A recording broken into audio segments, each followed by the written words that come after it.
Na začetku vojne, se pravi po napadu Nemcev na Sovjetsko zvezo, ker predtem tako in tako so komunisti in okupator popolnoma lepo sodelovali, sploh ni bilo niti teoretično debate o tem, da ne bi sodelovali.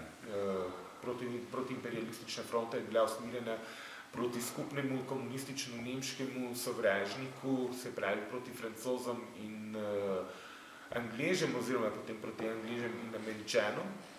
Po napadu na Sovjetsko zvezo se ustanovijo osvobodilne fronte, tako kot prej protiimperialistična fronta po direktivi Kominterne. Te so danes dokumentirane, dokumentiral jih je torej v slovenskem prostoru Ajnec, v knjigi Skrivnost Kominterne objavlja celotne izvlečke iz teh dokumentov, tako da so stvari preverljive tudi z vsemi arhivskimi podatki iz Moskve.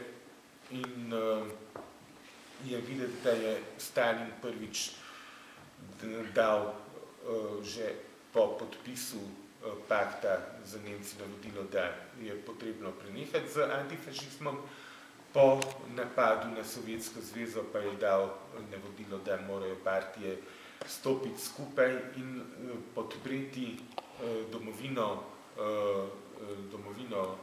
delavskega, se pravi delavske avantgarde, domovino socializma v boju proti Nemcem. In ta dokument, ki pride ven v tednu po napadu Nemčije na Sovjetsko zvezo, je bil tudi podlaga za ustanovitev osvobodilne fronte. Se pravi, jeseni, septembra, 16. septembra 1941 je izdan odlok o zaščiti naroda, ki postavi stvari popolnoma enako, kot jih je na Poljskem sovjetsko-komunistična justica postavljala po vojni v zrežiranih procesih proti poljski nacionalni odporniški vojski, proti Armiji Krajovi. Določijo, da je odpor proti okupatorju dovoljen samo znotraj komunistične partije oziroma znotraj osvobodilne fronte in da vsako delovanje zunaj, vsako delovanje, ki bi pripeljalo k fragmentiranju narodovih sil, to pa pomeni tudi, kar je vidno iz nadaljnjega besedila tega odloka, tudi upor proti okupatorju zunaj osvobodilne fronte pomeni za komuniste izdajo. Kot je opozoril dr. Peter Urbans, pred vojno so bili na volitvah glasovi razdeljeni tako, da je padlo nekaj čez 75% glasov Slovenski ljudski stranki. Okrog 15% glasov je odpadlo na liberalce, 10% glasov na vse ostale. Če se pogleda udeležbo na volitvah, to pomeni več kot 2/3 glasov samo za Slovensko ljudsko stranko in za komuniste in njihove privržence, potem ko se podatke preračuna, ostane vsega skupaj 6% slovenskega volilnega telesa. Ne samo udeležencev na volitvah, ampak celotnega volilnega telesa. Torej, tukaj se zastavlja prvo vprašanje, kakšno je predstavništvo te organizacije, ki samo sebe razglasi za osvobodilno in vsem drugim prepove delovanje zoper okupatorja. 6% volilnega telesa je preostalim 94% prepovedalo bojevanje zoper okupatorja zunaj osvobodilne fronte. Seveda, v skladu z revolucionarno logiko ni to nič čudnega, zato ker, podobno kot na Poljskem, kdor ni z nami, je proti nam. Kdor ni za komunizem, je izdajalec. To izhaja tako iz odloka torej za odloka o zaščiti narodu. In zanimivo je, pred nedavnim je dr. Mira Cenčič, znana raziskovalka Tigra, izpostavila torej, kako so komunisti ravnali z goriško sredino, se pravi, za tistim delom goriške javnosti, v bistvu katoliške javnosti, ki ni hotela direktne konfrontacije, ampak je pozivala k temu, da bi vse narodne sile stopile skupaj v zaščiti narodnega interesa. Dejansko so komunisti, takoj ko so dobili oblast v roke, dobili so pa leta 1944 na večini primorskega ozemlja z sporazumi, ki so jih sklenili z komunisti, z Nemci, o tem smo govorili ob predstavitvi te knjige. Skratka, so takoj začeli napadati tako imenovano sredino, pravim tako imenovano, ker to je bilo ime, ki so ga tej katoliški skupini dali komunisti, so jih takoj začeli napadati kot izdajalce, čeprav se niso praktično nikjer javno angažirali.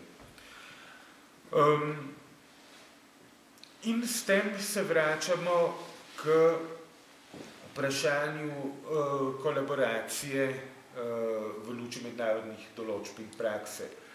Na začetku smo povedali, da Haška konvencija poudarja, da okupator mora ohraniti javni red in mir, mora zaščititi življenje in premoženje okupiranega prebivalstva. Če tega ne zmore, je dolžan dati orožje v roke okupiranim prebivalstvu, oziroma mu mora omogočiti, da se to prebivalstvo samo zaščiti. Vi imate prav v teh krajih, ste bili prvi v Sloveniji, ki ste dejansko, vaši predniki so v bistvu zahtevali od okupatorja orožje in zanimivo, da Italijani ga najprej niso hoteli dati, potem so dali slabo orožje. Znano je, da so Italijani zelo slabo oborožili vaške straže in tudi Nemci pozneje niso hoteli pretirano oborožiti domobrancev, ker so se bali, da če bi bili konkretno Rösener je ob neki priložnosti jasno povedal, da če bi domobrancev bilo pol več in če bi imeli nekaj več težke oborožitve, da bi prav tako usekali po Nemcih, kot tolčejo po komunistih. Tako da te stvari so bile vse med vojno znane in v bistvu se je okupator bal Slovencev, bal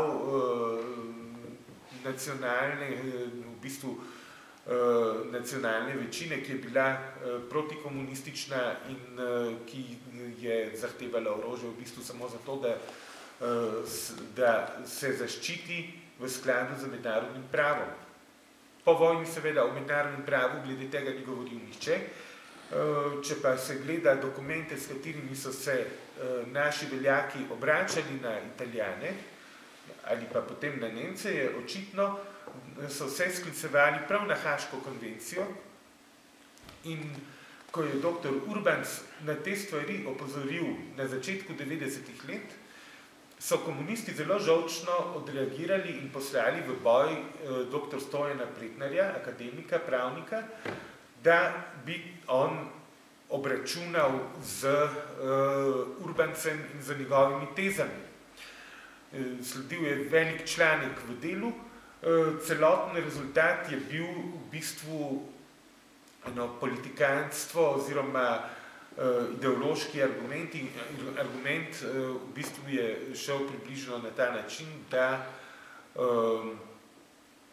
Nemci so zlo, Nemci so, oziroma nacisti so absolutno zlo, ki ga ni mogoče obravnavati kot navadnega sovražnika in da zato mednarodnega prava tukaj ni mogoče normalno uporabljati. Kar pa je dejansko ideološka retorika, to ni pravni argument.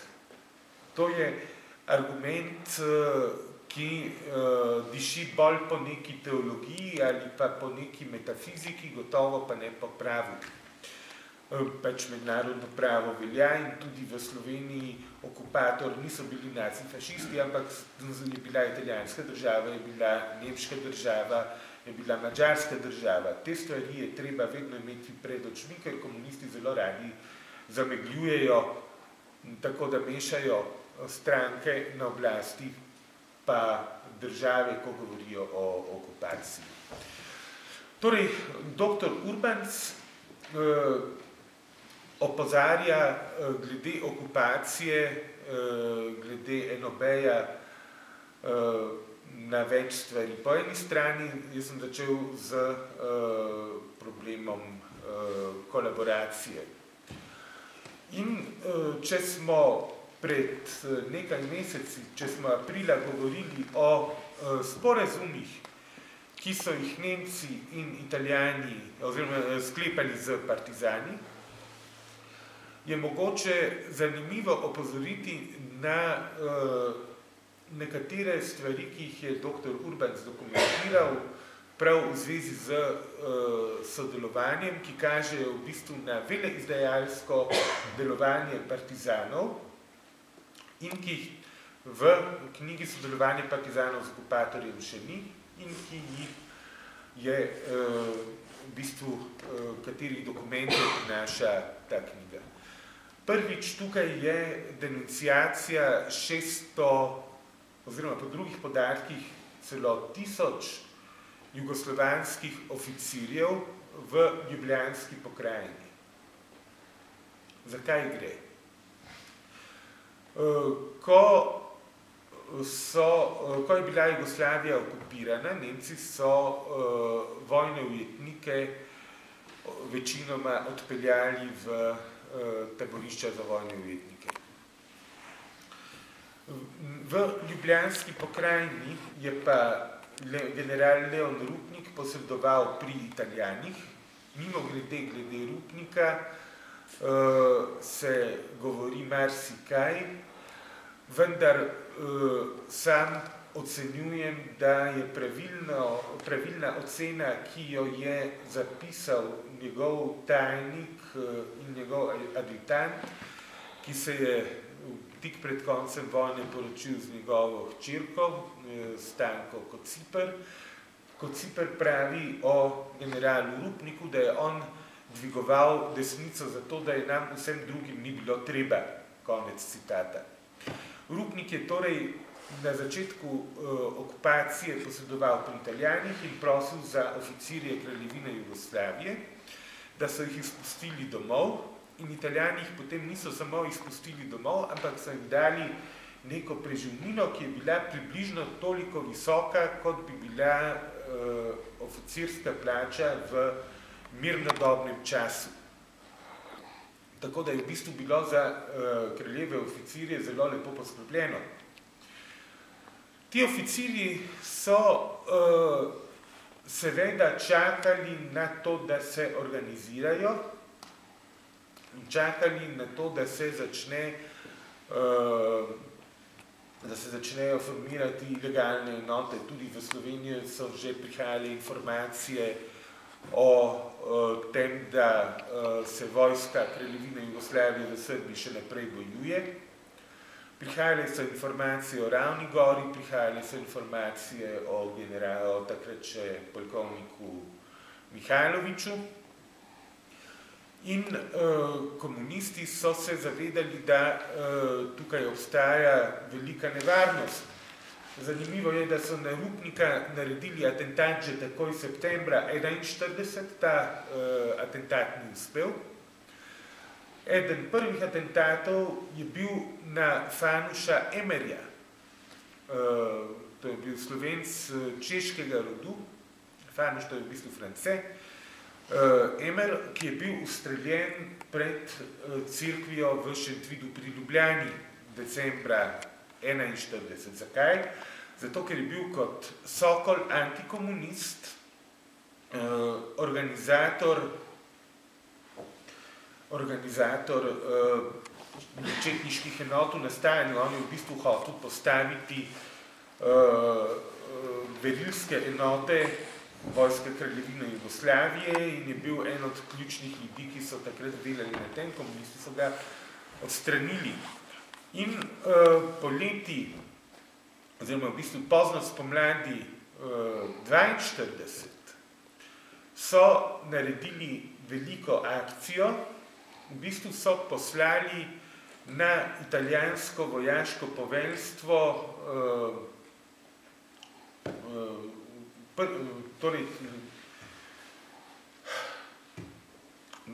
to je druga zgodba z italijanskim vojaškim poveljstvom. Se pravi, oficiri, glede oficirjev je ključno to, da so poslali oficirjem po pošti pozivnice za partizane.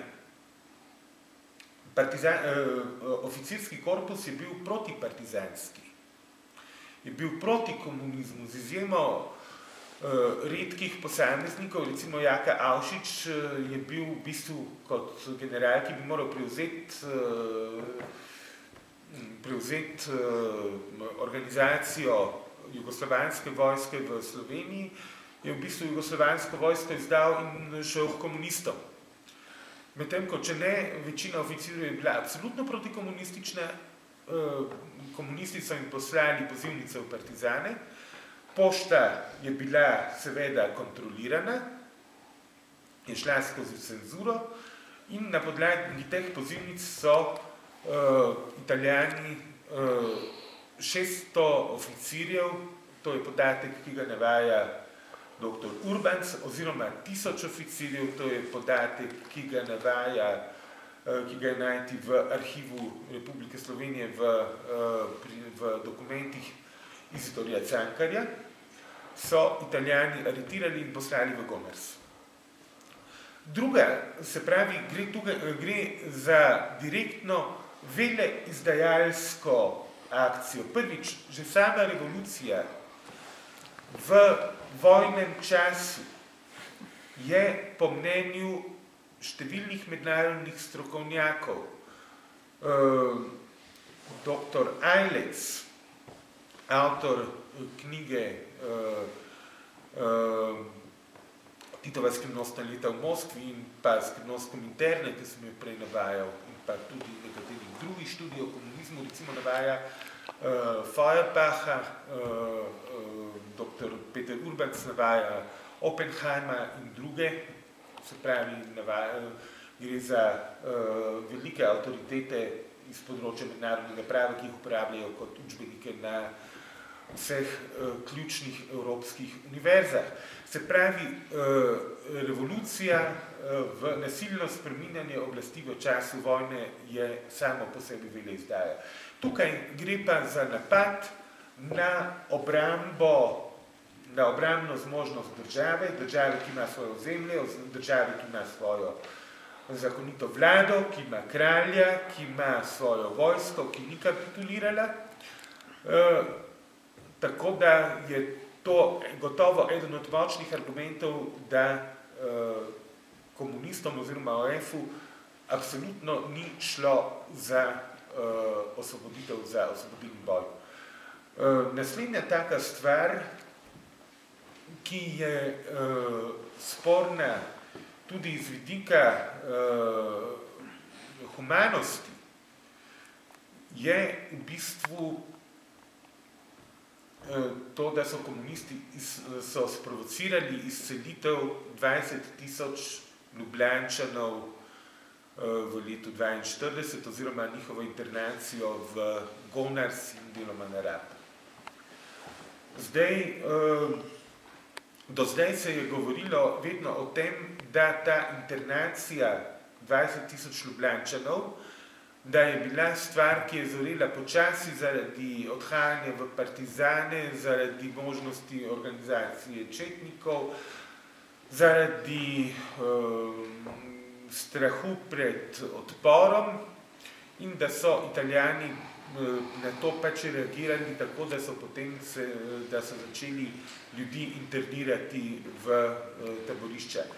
Dejansko pa temu ni tako. Dr. Urbanc je našel en zanimiv dokument, ki kaže, da so se Italijani za to odločili v eni noči,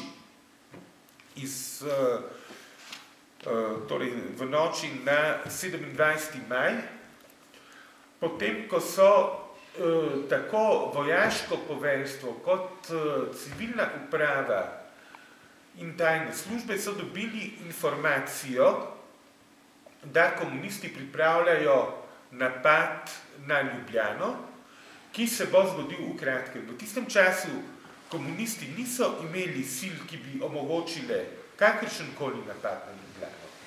In tudi v sami Ljubljani niso imeli sil, ki bi lahko nastopile kot peta kolona, tako da je to bil popoln blef. In so dali to dezinformacijo ven z namenom, da bi sprožili internacijo. Se pravi, da bi dosegli, da Italijani odpeljejo v internacijo tisto prebivalstvo, ki bi bilo potencialno nevarno revoluciji, hkrati pa da spodbudijo potencialne privržence Osvobodilne fronte oziroma partizanstva, da grejo čim prej ven iz Ljubljane v gozdovi, zato da se revolucija okrepi. In to potrjuje en dokument, ki so ga objavili Dokumenti ljudske revolucije, ki govori o tem, da so svoje ljudi, ki so padli na sezname za internacijo, da so jih iz teh seznamov odstranili. Komentar: to imamo v Ljubljani dobro poskrbljeno. To sta dva taka lepa ocvirka, ki zadevata sodelovanje, mogoče bolj posredno sodelovanje med italijanskim okupatorjem in našimi komunisti. Gotovo gre tukaj za največjo denunciacijo v evropskem okviru. Če bi dovolite,